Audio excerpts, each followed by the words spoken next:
देखो श्री चंद्रशेखर आप शुरू कीजिए, आपका समय शुरू हो गया। चंद्रशेखर जी आपका समय शुरू हो गया जी, प्लीज। सर झगड़ा करवा के समय कैसे चलेगा बताइए। बैठ जाओ केजरीवाल जी, आप शुरू करिए। धन्यवाद।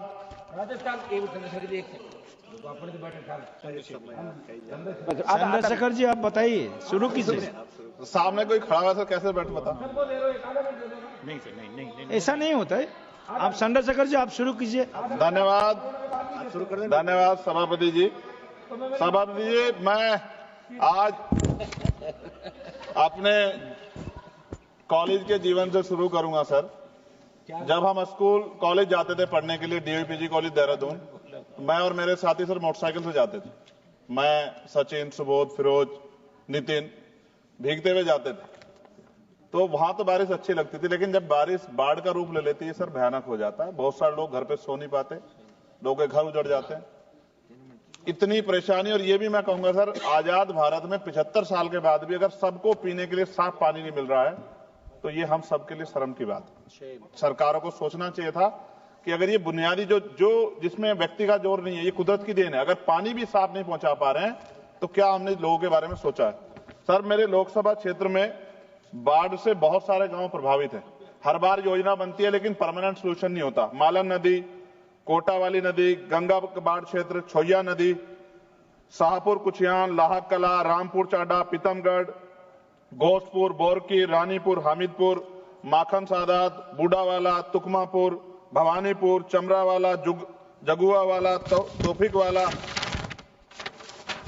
जब रामगंगा का पानी कालागढ़ डैम से छोड़ा जाता है रामगंगा में, तो कानपुर को आवश्यकता होती है, तो उससे भी बाढ़ आती है सर हमारे यहाँ। मनोहर वाली, भूतपुरी, मुबारकपुर, गावड़ी, घोसियावाला, सातनगर, बनोटी, रामसावाला, हफीजाबाद, बिहारीपुर, तीपरजोत, मुकरपुरी, बेरखेड़ा, सिपाहीवाला, मिलक, कोप्पा, नाथाडोई, मनोदरा, नंदगांव और नया गांव। जमीन कट जाती है सर, जमीन कट जाती है सर, फसल बर्बाद हो जाती है, ना मुआवजा मिलता, ना लोगों को नींद आ पाती। इसका परमानेंट सोल्यूशन जब तक सर नहीं होगा तब तक हमारे लोगों का भला नहीं हो सकता है, हमारे क्षेत्र का, हमारे लोकसभा क्षेत्र नगीना का भला नहीं हो सकता है। सर, गंगा और यमुना की सफाई कब होगी? सरकार ने गंगा और यमुना की सफाई के लिए करोड़ों रुपए खर्च किया, लेकिन दोनों नदियां अब भी गंदी है। इसके लिए जिम्मेदार लोगों पर क्या कार्रवाई होगी और गंगा और यमुना को साफ और अविरल बनाने के लिए क्या ठोस कदम उठाए जाएंगे? फैक्ट्रियों का गंदा पानी रोकने के लिए क्या कदम उठाए जा रहे हैं?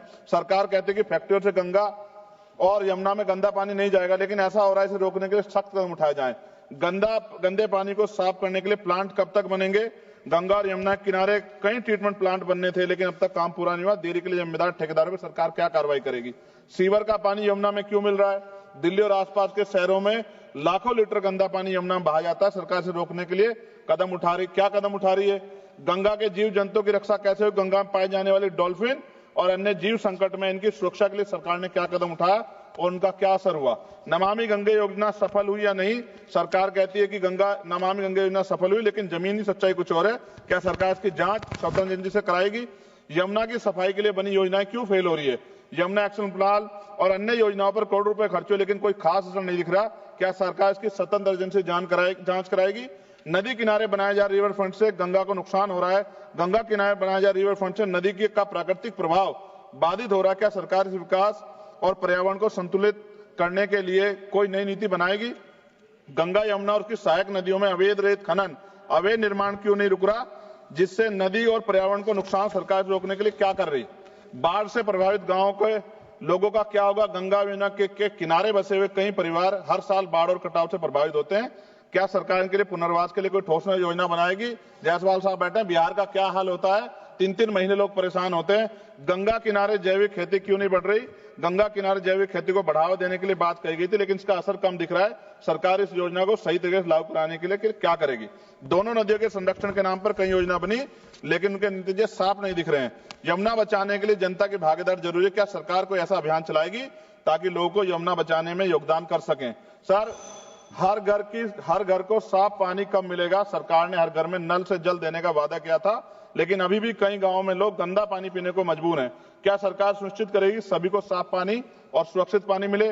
ग्रामीण व शहरी क्षेत्रों में पानी की पाइपलाइन बिछाने में देरी की हो रही है। कई इलाकों में पाइपलाइन अधूरी पड़ी है, जिससे लोगों को परेशानी हो रही है। सरकार कब तक सभी जगह पानी की पाइपलाइन काम पूरा करेगी? हैंडपंप और कुएं क्यों खराब पड़े? गांव और कस्बों में लगे कई हैंडपंप कुएं खराब हैं, लेकिन उनकी मरम्मत नहीं हो रही है। सरकार इनकी मरम्मत और देखभाल के लिए क्या कर रही है? गंदे पानी से बीमारियां क्यों बढ़ रही हैं? कई जगह गंदा पानी पीने से लोग बीमार हो रहे हैं। सरकार गंदे पानी को साफ करने और बीमारियों को रोकने के क्या ठोस कदम उठा रही है? शहरों में गटर का पानी सड़कों पर क्यों बह रहा है? कई शहरों में सीवर लाइनें जाम है और गंदा पानी सड़कों पर बह रहा है। क्या सरकार सीवर व्यवस्था सुधारने के लिए कोई ठोस कदम उठाएगी, योजना बनाएगी? खत्म कर रहा हूं सर, आखिरी बार सर, पीने का पानी जो सर नलके में खराब हो गया है, उससे बीमारियां हो रही है, बड़ी गंभीर बीमारियां, लेकिन सरकार का ध्यान इसकी तरफ नहीं है।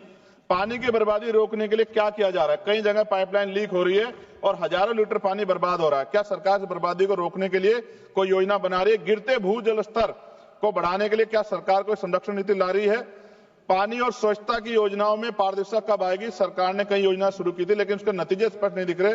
क्या सरकार इन योजनाओं की पारदर्शिता और निगरानी सुनिश्चित करेगी? और अंत में सर पाइपलाइन से आप कह रहे हैं कि पानी आएगा, कैनाल बंद कर रहे हैं सर, भूजल का जो स्तर है वो गिर जाएगा सर, और फिर बजट भी कम कर रहे हैं। अंत में खत्म करते हुए सर, काशी जो प्रधानमंत्री जी का लोकसभा क्षेत्र है, मैंने अखबार कटिंग पढ़ी, अखबार में लिखा है मेहमानों को पानी पूछने में शर्म आती है। ये हालात प्रधानमंत्री के क्षेत्र में उत्तर प्रदेश के मुख्यमंत्री गोरखपुर से डूब जाता है पूरा। सर धन्यवाद सर, 1 मिनट 30 सेकंड दे दीजिए सर 30 सेकंड खत्म कर रहा हूं सर। मैं ये कहना चाहता हूं, उत्तर प्रदेश में नेपाल का पानी आता है, लखीमपुर खीरी, पीलीभीत, ये पूरा एरिया डूबता है सर। इस समस्या से निजात दिलाने के लिए परमानेंट सोल्यूशन हो जाए। इसके नाम पे पैसों का हेर फेर करके काम नहीं चलेगा। बहुत बहुत धन्यवाद सर, आपने मुझे मौका दिया।